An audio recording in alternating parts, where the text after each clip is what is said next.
One of the weird things that happen when you get promoted is people will just tell you their honest opinion about the person or their team, whether you ask for it or not. And I will tell you to sit back and enjoy and get your popcorn ready because you will have the weirdest vent sessions ever. You'll have people that are upset of something that happened 5 years ago that they haven't been able to let go about this person on their team and how they show up at 8:01 every single day and you can't believe it and they're not working hard because they're not here at exactly 8 o'clock or 10 minutes of. Calm down. You will also have people that are just frustrated because nobody is holding accountable a low performer on the team because he's well liked, whatever that means.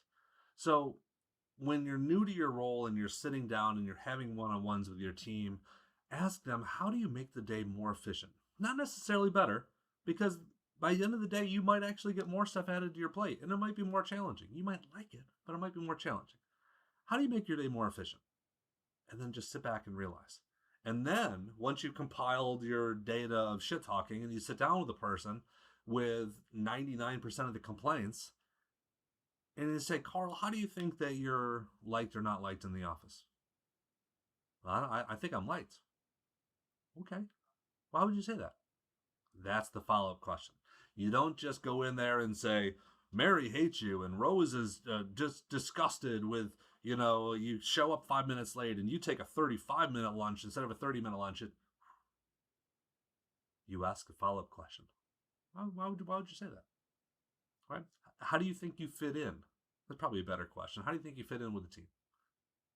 And then you're able to hear their opinion. And then there's two sides to every story. You get to decide the right course of action. But when you're promoted and you sit down with your team and you're like, so how's the team? Sit back and watch. And you'll see people's true colors. Some of it's not always pretty.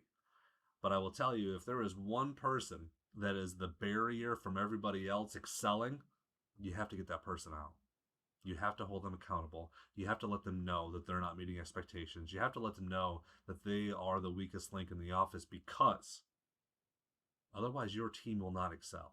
If you have one person that everybody else is blasting away and spending 50 minutes, 20 minutes, an hour here, 10 minutes here on Teams messaging, just blasting another person, that person's got to go. Your business, your group is only going to grow if there are zero toxic people and you're all on the same page. And if they are, great. And if not, it's your job in order to course correct one way or another. And that's a difficult conversation. So stay tuned and we'll talk about those conversations.